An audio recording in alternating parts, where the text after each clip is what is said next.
Alors, on est en train de parler de l'Afrique et des événements qui se succèdent sur notre continent. Le fils de Muammar Kadhafi s'est fait assassiner la semaine dernière. Sinon, c'est cette semaine, je pense. Non, c'était la semaine dernière.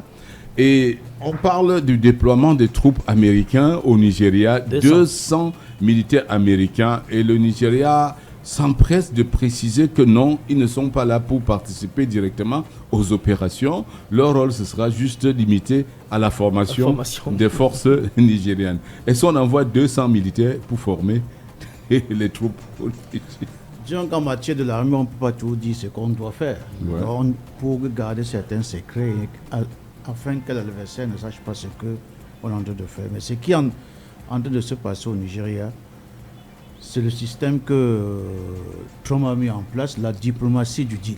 Ouais. Il a carrément dit que les États-Unis ne sont plus là pour défendre les droits de l'homme et la démocratie, que c'est terminé.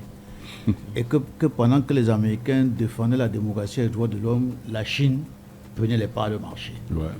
Donc ils vont maintenant se mettre dans une vision chinoise, leurs intérêts Avant tout. à 100%. Waouh. Or, il faut bien comprendre pourquoi les Américains sont au Nigeria et ne sont pas peut-être ailleurs. Ouais. Le Nigeria est un pays qui produit du pétrole. C'est un pays de consommateurs qui a une classe moyenne très très élevée et qui intéresse le marché américain en matière de déboucher de leurs produits, aussi de l'approvisionnement du pétrole. Ouais. La dernière fois, je vous ai dit le système de pétrole américain. Les Américains, le Niger produit le type de pétrole qui intéresse les Américains, du brut lourd. Vous savez que les Américains ne produisent que du brut léger chez eux. Ouais. Or, le brut léger est vendu plus cher sur le marché international. Et le brut lourd a parfois une décote de 30%. Et les raffineries américaines ne raffinent que du brut lourd. Donc, pour eux, c'est stratégique de vendre du brut léger plus cher, racheter du brut lourd moins cher et raffiner chez eux. Là, ils sont vraiment gagnants. Or, le Nigeria a deux atouts, le pétrole et le marché. Ils ont intérêt à ce que le Nigeria soit stable. Donc, ils vont aider le Nigeria à combattre les djihadistes. Je pense que du point de vue, il ne faut pas accuser les Américains parce que chaque pays cherche les intérêts. La Chine, par exemple, vend seulement, commerce, mais n'aide pas les pays à se stabiliser. Et quand il y a trouble, même quand il y a trouble, la Chine fait seulement du commerce. Ouais. Je pense que les Américains, en faisant du commerce avec le Nigeria et en stabilisant le Nigeria, c'est du gagnant-gagnant. Est-ce qu'on ne doit pas s'inquiéter pour la sécurité des pays de l'AES? Parce qu'on sait que ces trois pays représentent quand même un vivier minéral très important. Ça représente aussi un vivier important, un sous-sol très important. On sait qu'il y a l'uranium au Niger et pas que des terres que recherchent Washington et d'autres pays occidentaux. Oui, le Niger, en s'installant au Nigeria, va viser... Les États-Unis, en s'installant au Nigeria, vont viser l'AES. Ouais. Ils vont y entrer parce que la présence de la Russie dans cette zone-là ne les plaît pas. Donc, ils feront tout pour y entrer. Et je vous dis déjà qu'il y a déjà un représentant de haut niveau américain qui est arrivé à Bamako la semaine dernière pour entamer les discussions. Les discussions. Voilà. Ils entreront de force ou par la négociation? Je pense qu'ils ont des moyens à ce que vous ne puissiez pas dire non. Je vous donne un exemple précis. Ouais. Les Américains peuvent aujourd'hui décider avec le moyen de paiement de brancher tout à chop chop de tous les paiements avec les cartes Visa. Ouais. Voilà. Ils peuvent décider que chop chop n'a plus accès Aux cartes Visa. aux banques. Aux banques. Et toute banque qui va travailler avec chop chop, qui prendra chop chop comme client, sera exclue du dollar. Or, aucune banque au monde ne peut travailler sans les dollars. Ouais. Donc, ils ont ces moyens-là de vous dire qu'écoutez, si vous ne voulez pas faire ceci, bon, nous on va aussi vous le faire sortir. Et tactiquement, qu'est-ce qu'ils ont fait pour pousser maintenant les pays africains à la négociation? Ils ont remis l'AGOA pour 1 an. Oui, il avait déjà supprimé l'AGOA. Voilà. Pourquoi ils ont remis pour 1 an? C'est pour vous dire que ceux qui vont continuer avec nous sur l'AGOA, voici nos conditions. Ouais. Voilà. Donc, les Américains ont compris que la Chine a eu l'expansion du commerce international par les parts de marché. Ouais. Et la Chine ne s'embarrasse pas des droits de l'homme et de la démocratie. Voilà. La Chine commerce seulement. Elle fait des affaires. Voilà. Ils se sont dit que si nous restons toujours en train de dire que nous sommes pour la démocratie et les droits de l'homme pendant ce temps, l'autre prend des parts de marché. Voilà. Alors c'est terminé. Je pense qu'ils vont arriver à l'AES, ils vont mettre la main sur l'uranium du Niger. Mais pas de force quand même, parce que certainement Non. par la négociation. Oui, mais vous savez la façon que Trump négocie. Si C'est vous, avec la brutalité. si vous n'êtes pas d'accord, vous avez 3%, 300% de taux de douane. Ouais. Et c'est malheureusement ça. Alors, Jean-Marie, j'aimerais qu'on évoque la question de développement en Afrique. Il y a un modèle qui vous a particulièrement séduit et que vous souhaiterez que peut-être les pays d'Afrique centrale, et notamment le Cameroun, puissent copier. Le modèle du Botswana. Voilà. Alors, qu'est-ce que le Botswana a fait de si séduisant en termes de politique de développement? J'ai visité plusieurs pays africains pour voir leur type de développement. Je suis beaucoup intéressé sur 3 pays. Ouais. L'île Maurice, les Seychelles et le Botswana. Ouais. Parce que les 3 pays-là permettent de nous dire qu'il n'y a pas de fatalité au développement en Afrique. Et que s'il y a une volonté politique forte, nous pouvons nous développer. Comment le Botswana en est arrivé là?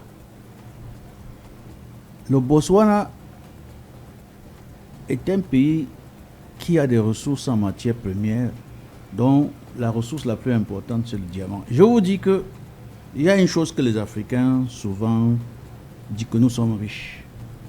Nous avons les ressources naturelles. Nous avons ceci. Avoir les ressources naturelles simplement ne veut pas dire développement. Ouais. Et les ressources naturelles, sans penser à sa transformation rationnelle, suscitent les conflits, comme ce qui se passe au Congo. Ouais. Voilà. Ça va susciter que des bandes, des pays créent des rébellions pour s'approprier de vos richesses. Qu'est-ce que le Botswana fait? Le Botswana s'est dit que toutes nos ressources naturelles, nous ne les exportons pas brutes. Ouais. Si nous devons les exporter brutes, on ne les exploite pas. Ça ne nous intéresse pas. Ouais. Voilà. Donc, tout ce qu'ils ont comme matière première, il y a d'abord au minimum pré-transformation avant d'exporter. Ouais. Le cas le plus important, c'est le diamant. Vous savez, c'est le plus grand producteur de diamants au monde. Ils se sont dit que Le nous, Botswana, c'est Botswana. le plus grand producteur de Le diamants diamant au monde. Nous ne pouvons pas être le premier producteur de diamants au monde et les prix sont fixés en verre. C'est anachronique. Ouais. Ils ont dit aux acheteurs de diamants en verre que si vous ne taillez pas vos diamants au Botswana, nous on ne vous vend plus. Alors ça a permis le déplacement du marché Vers du le diamant Botswana. vers Gaborone, où c'est le Botswana qui fixe le coût du diamant. Le coût du diamant se fait à Gaborone. Ouais. Voilà. Donc, et en taillant, en exportant leurs diamants déjà taillés, déjà travaillés, ça apporte de la plus-value à l'économie. Je vous dis, et maintenant, pour d'autres ressources, parce qu'ils ont du cuivre, ils ont du manganèse, ils ne font pas appel aux majors de venir exploiter la mine. Ils ont créé des sociétés locales qui font des recherches et qui exploitent et qui commercialisent. Donc, ils sont présents sur tous les secteurs. Ouais. Or, qu'est-ce que nous faisons? Nous vendons les permis de recherche aux exploitants étrangers. Ouais. Ce n'est même pas nous qui faisons des recherches. Donc c'est les étrangers qui font des recherches, Oui, ils nous disent ce qu'ils ont nous leur trouvé. disons ceci, que voilà, nous vendons les permis de recherche sur cette zone. Oui. Ils nous donnent de l'argent.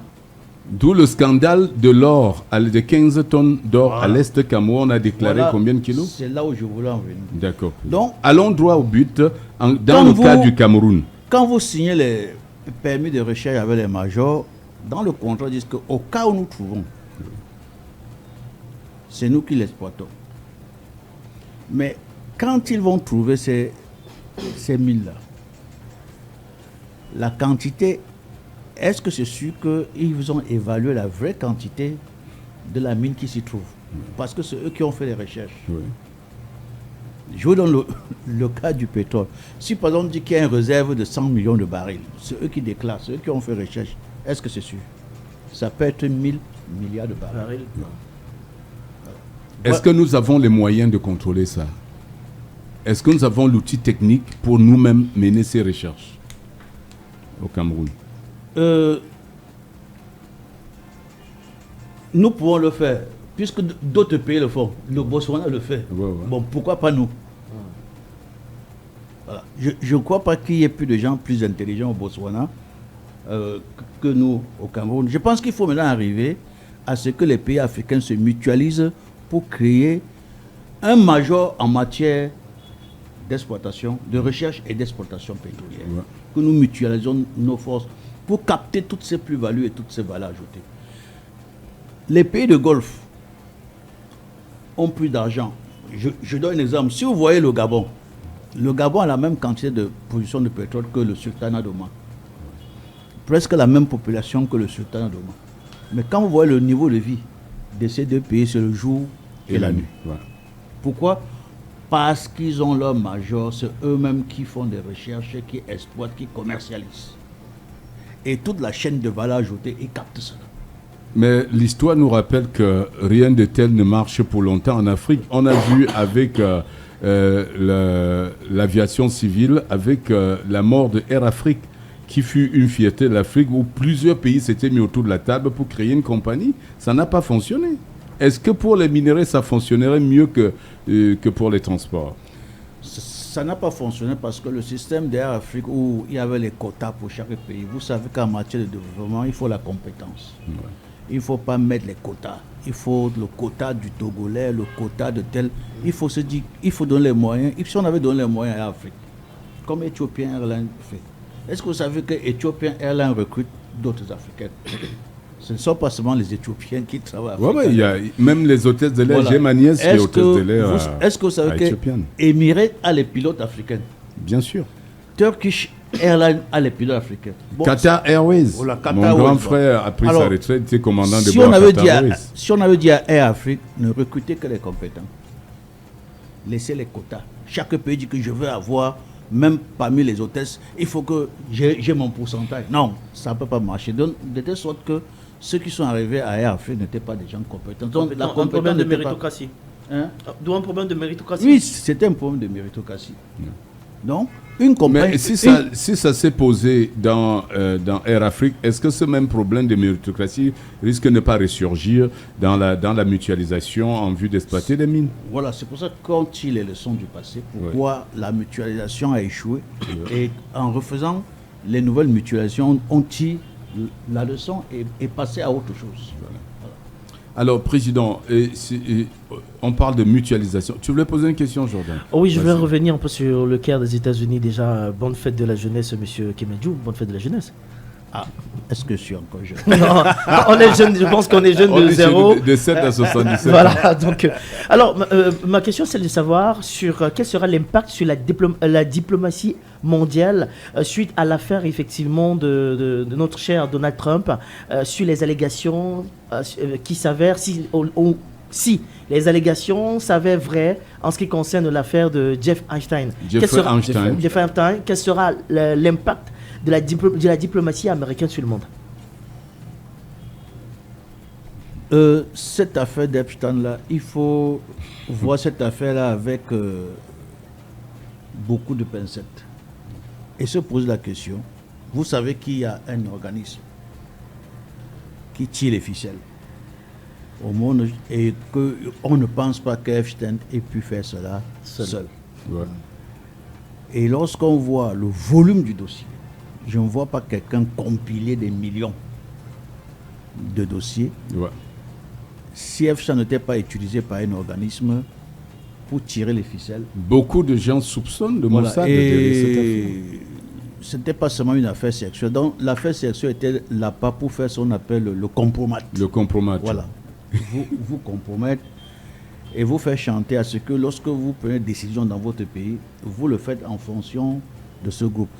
Quand on lit les documents, il y a ce qu'on appelle le méga groupe. Oui. Ça revient toujours. Le méga groupe, vous dites? Voilà. Il travaillerait pour le compte d'un méga groupe. Qui fait partie de ce méga groupe? Bonne donation. Alors c'est là où je suis en train de me poser la question. Trump n'a-t-il pas manœuvré pour exposer ce méga groupe afin que les Américains puissent maintenant avoir les mains libres de la politique? Ah ouais. Pourquoi? Parce que lors de sa campagne, il a proposé de rendre ce dossier. Il savait ce qui était dans ce dossier. Maintenant, pour ne pas trop montrer que je veux lâcher ce méga groupe, à un moment, il a dit attention, attention, il ne faut plus rendre ça Public. Ouais. mais tout en sachant que le Congrès va le pousser. À rendre public. Et il dira à ce méga groupe, écoutez, c'est le Congrès. Voilà, bon. Donc, lorsqu'on lit ce dossier, on voit que le monde entier était tenu. Par une bande. Grâce au compromatio, Voilà. comme disent les Italiens. On Maintenant- te compromet de manière à ce que tu es obligé de signer des accords tels que dictés par le méga groupe. Voilà, pas le méga groupe. Et quand S'ils veulent que tu achètes des armes à telle compagnie, Oui. tu dois acheter, sinon on balance. on balance. Incroyable. Je crois que c'était un peu ça. Et Einstein n'était qu'un exécutant. Ouais. Je peux même dire un appateur, ça, qui lançait la part pour compromettre les gens. Et le volume de documents, quand on dit 6 millions de documents, je ne vois pas un être humain. Même le matériel, avec quel matériel il stockait. Et déjà, la déclassification de ces documents en dit long. Et ça rejoint la thèse. Donald Trump n'a-t-il pas volontairement voulu exposer ce méga groupe et en découdre avec le compromat? Voilà, pour rompre avec le compromat. Ouais. Et avoir les mains libres pour faire Ce qu'il veut. sa politique. Parce que vous savez qu'il y a une banque qui est toujours citée. La banque Rothschild. Ouais, Rothschild. Bah, la banque Rothschild et JP Morgan. Et JP Bon, Morgan sont toujours cités. qui sont toujours cités dans le document. On sait qui sont le groupe sociologique Ouais. derrière Rothschild et JP Et Morgan. JP Morgan. Et lorsque vous voyez depuis longtemps la politique étrangère américaine, on sent que les Américains ne sont pas tellement libres pour faire même la politique étrangère. Ouais. Il faut que la politique étrangère ne va pas à l'encontre d'un pays Absolument. que je ne veux pas citer. On ne cite pas. On ne cite pas. On ne cite pas. On ne Voilà. cite pas. Non. Donc, on se demande toujours depuis des années pourquoi un petit pays dicte aux États-Unis. Ce qu'il doit faire. C'est quoi? C'est pareil pour la France. Un président ne peut pas durer à la Maison Blanche s'il n'a pas pour chief of executive Voilà. un ressortissant de ce pays-là. Voilà. Donc, C'est compliqué. et à travers le noyautage des États-Unis, ça se répercute sur l'Europe. Et l'Europe est obligée de suivre la même politique étrangère. Ouais. On Donc- connaît Dieudonné qui a subi beaucoup de choses à cause de... Ne parlons pas, ne détaillons pas plus. Donc, dans cette affaire-là, je pense, à mon avis, Ouais. que Donald Trump a voulu se débarrasser un peu de ce méga groupe. Et qu'actuellement, il pourra maintenant mener la politique en fonction des intérêts des États-Unis, pas des intérêts d'un autre pays. Ça, c'est vraiment la vision du stratège. Beaucoup ont vu un caillou dans la chaussette de Trump. Mais avec le recul, on constate qu'avec la mort en cellule de Jeffrey Epstein, Trump ne risque rien sur le plan judiciaire. Oui. Même les démocrates ne peuvent pas l'attaquer. Non. Ils vont le rendre plus fort. Donc aujourd'hui, Donald Trump est revenu avec une rage, tout le monde le sait.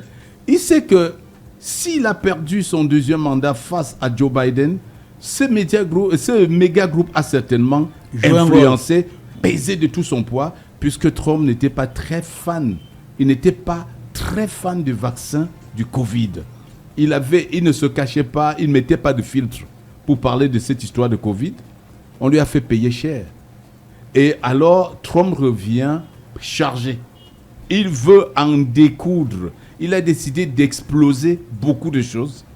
Et là, bravo l'expert. Là, maintenant, on peut voir l'affaire sous un autre angle aujourd'hui. Parce que les analystes vous disent que Trump ne risque aucun impeachment. Non. Il n'occupe puisque Jeffrey étant mort, on ne peut plus le poursuivre. Et l'affaire va mourir comme ça. Voilà. Ok. Observez ce qui est en train de se passer. Les médias européens, toujours tenus, sont en train d'utiliser notre langage pour protéger le méga groupe en disant que d'abord qu'il y a la prononciation de Epstein et Epstein. Oui, Epstein Voilà. et Epstein. Ouais. Il y a Ce deux n'est pas- prononciations. Ce n'est pas anecdotique. Epstein, ça sonne russe. Incroyable.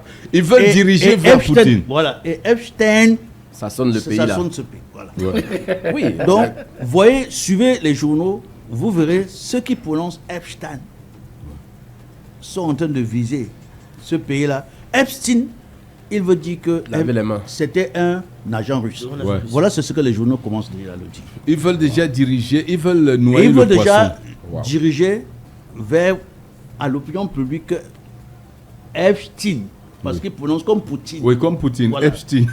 Voilà, comme Poutine. Alors que les Pour médias mettre dans la tête- américains parlent Jeffrey Epstein. Epstein. Epstein. Oui, les Oui. Européens disent Comme celui Epstein. qu'on a Epstein. connu, le philosophe, mathématicien, Oui, attends. Albert. Le physicien Ça, s'appelait. on Einstein. sait comment on prononce ça et puis voilà. Donc, lorsque vous allez suivre dans les journaux les deux prononciations, vous allez comprendre la façon que tel interprète. Waouh! Alors, Jules-Marie, je veux qu'on revienne au Cameroun, qu'on sorte un peu c'est de brillant. l'affaire Epstein. On revient dans le modèle de développement. Vous, en tant qu'expert, j'aimerais que vous nous dites concrètement, domaine par domaine, qu'est-ce que le Cameroun pourrait faire pour reprendre sa, comment dirais-je, j'ai envie de dire son indépendance dans la gestion de ces minerais. L'or à l'est du Cameroun, il y a problème. On a des minerais rares à l'est et aujourd'hui, on n'est pas capable d'exploiter nous-mêmes. On a vu le Burkina, Traoré arrivé au pouvoir hier, comme on dirait chez nous, qui est en train de faire des transformations incroyables dans son pays pour avoir pris la décision de monter une raffinerie d'or sur place, des raffineries pour exploiter ces minerais sur place. Les résultats sur le plan économique sont probants. Qu'est-ce que vous proposez pour le cas du Cameroun concrètement? Bon, je veux d'abord couper votre enthousiasme sur l'AS. Faites attention à l'AS parce que l'AS est aussi, il y a les usines de trolls russes Oui. qui sont derrière, qui vous parlent de l'AS et ce sont des trolls. Voilà. Wow. Et quand vous voyez, quand vous arrivez sur le terrain, la réalité est différente. Bon, depuis que l'AS Traoré, le Mali est arrivé, il faut suivre le PIB par habitant, si ça a progressé ou pas. Voilà, c'est un indice. Il faut faire très attention. Ouais. Bon, pour arriver sur le cas du Cameroun, je vous donne un chiffre pour que vous compreniez la situation. 300 à 400 000 jeunes au Cameroun arrivent chaque année sur le marché d'emploi. Et le secteur formel, parce qu'il faut toujours aller sur cette base, produit en moyenne 60 000 emplois par an depuis 5 ans. Net, c'est-à-dire emploi nouveau, moins destruction d'emplois. Ouais. 300, 400 000 face à 60 000 offres. À partir de ce chiffre-là, il faut déjà réfléchir pour voir que le système que nous utilisons n'est pas un système bon. Là, il faut passer à autre chose. De peur qu'il y ait l'explosion sociale, si cela arrive. Et ce qui amortit encore, ce qui amortit un peu le système camerounais, c'est l'informel. Oui. Où le gap qui n'arrive pas à rentrer dans le système formel se retrouve à l'informel. Mais l'informel a une limite. il ne faut pas compter durablement sur l'informel. Et un secteur informel très fort dans un pays nous prive de fiscalité. C'est pas bon pour le budget du pays. C'est pas bon pour le budget, oui. Voilà. Donc, ce qu'il faut faire, il faut se dire que l'île Maurice a fait comment pour le faire. Le Botswana, je vous donne un exemple. Le Botswana, par an, crée plus d'emplois que le nouveau jeune qui arrive. Et le gap, pour combler cela, c'est les pays, les travailleurs limitrophes qui partent y travailler, donc les migrants. Les migrants Voilà. qui vont travailler au Botswana Voilà. pour combler. Mais ils ont quand même une politique, c'est pas tout migrant qui arrive là-bas, c'est Ouais. ciblé. Ouais. Ce qu'il faut faire, c'est qu'il faut se tenir compte que le libéralisme économique n'est plus d'actualité. Ça a échoué. Le libéralisme économique, le laisser faire, le laisser aller, N'est plus d'actualité. la main invisible du marché n'est plus d'actualité. Ça a échoué. Il faut revenir sur maintenant le volontarisme et la planification. Maintenant, je prends l'exemple de l'île Maurice maintenant pour l'injustice, parce que c'est là où l'île Maurice a réussi. Alors, quel est Voilà. cet exemple qu'on peut copier chez l'île Maurice? Il faut arriver à créer ce qu'on appelle les zones spéciales de production. Je prends un exemple. On prend le Nord. On spécialise le Nord en un seul endroit, dans une seule région, tous les métiers du même secteur. On peut dire métier du textile, qui va de la maroquinerie jusqu'à la sortie des habits. Ouais. Ce qu'on appelle les zones de production spéciale. Donc, on spécialise toute une zone pour un type de produit. Le produit. L'île Maurice a fait sur le textile en créant une zone où tout le métier lié au textile et à la Maroquinerie, ouais. se trouve dans cette zone. Ce qui fait que il y a l'économie d'échelle, il y a les matières premières, les matières intermédiaires qu'on trouve sur place Ouais. et qui minimisent les coûts de production. Il y a la production de masse. Et qu'est-ce qu'ils ont fait? Ils sont mis à produire de masse pour minimiser le coût et pouvoir exporter, être compétitif. Parce que l'île Maurice aujourd'hui a une industrie textile très élevée. Très développée. Donc, il faut maintenant arriver, pas ce qu'on a fait sur la dit zone franche où on dit seulement la fiscalité, non. Ouais. Ni ce qu'on appelle les zones économiques spéciales, non. Moi j'appelle les zones de production. Les zones de production. Spéciales. Ouais. C'est-à-dire, on mise que tel type de produit va se faire. Toute la chaîne sera en un seul lieu. Matière première trouvée sur place, produits intermédiaires trouvés sur place, ça rationalise. Et il faut arriver à ça. Sinon, si on continue toujours avec le même système d'économie libérale où nous risquons de ne plus être un pays, des pays producteurs, mais des pays consommateurs, ça a une limite. Alors, Jules-Marie, pour terminer, vous proposez la création des zones de production spécialisées. Et ce qui est très juste, ce qui pourrait favoriser l'exemple de l'île Maurice. Est-ce que le système bancaire actuel permet de soutenir la production au Cameroun? Voilà. C'est pour ça que je reviens pour dire que le libéralisme ne peut plus marcher, parce qu'on ne peut plus laisser les banques faire du n'importe quoi. Il faut les encadrer, il faut donner aux banques un objectif. Je reviens sur l'île Maurice et sur le Botswana. Le système financier au service de la production, pas le contraire. Donc il faut mettre les banques au service de la production. Alors, qu'est-ce qui se passe chez nous? La banque au service de la consommation? Les banques sont libres de donner quel type de crédit ils veulent. Ouais. Voilà. Donc, il faut donner aux banques un quota en disant que 80% des crédits que la banque doit octroyer, c'est pour la création des entreprises. D'accord. Oui. On a le COBAC Ça, c'est intéressant. qui est là. La COBAC peut La réorienter COBAC peut la orienter ce système-là, comme ces pays-là l'ont fait. police. Ouais. Au Botswana, lever les réglementations. parce que les réglementations freinent beaucoup les investissements. L'État parasite diminuer le budget de fonctionnement de l'État parce que l'État parasite pousse à lever la fiscalité élevée. Et quand l'impôt est élevé, les revenus sont faibles. Voilà. Alors, notre partenaire, par exemple, CCA Bank, vient de lancer un nouveau produit, le CCA Leasing. C'est-à-dire pour encourager la production, acquisition de matériel sans pénaliser la trésorerie des entreprises. Est-ce qu'une initiative comme celle-là peut être saluée, peut être un exemple pour déjà permettre aux entreprises de fonctionner? Par exemple, une entreprise qui va acquérir du matériel technique n'a plus besoin de sortir dans sa trésorerie, mais se faire financer par la banque. Alors, est-ce que c'est suffisant ou vous pensez que malgré ça, il faut réglementer cela absolument? Oui, il y a des banques qui prennent des initiatives dans ce sens, même à Freeland. À Freeland prend aussi un peu les initiatives dans ce but. Je crois que les 2 seules banques ne suffisent pas. Ouais. Donc je pense qu'il faut revoir les ratios de crédit. Ouais. Voilà. Et donner un ratio de crédit affecté directement à la production. Parce que beaucoup de nos banques sont en surliquidité. Voilà, en surliquidité. Et ce qui fait que l'épargne est tellement élevée, de telle sorte que les banques sont obligées de faire des crédits scolaires pour vider leur surliquidité, les crédits à la consommation pour vider leur surliquidité. Donc, il faut arriver à un quota. 80 ou bien 70%, on dit que 70% des crédits octroyés sont faits pour la création d'entreprises.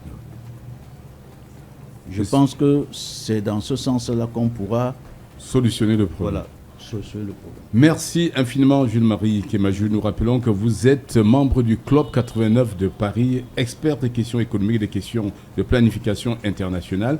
Merci infiniment de nous avoir accordé votre précieux temps ce matin pour éclairer la lanterne de nos auditeurs. Merci, et c'est moi qui vous remercie de me faire confiance et de m'inviter ici sur votre plateau. Excellente fin de semaine à vous.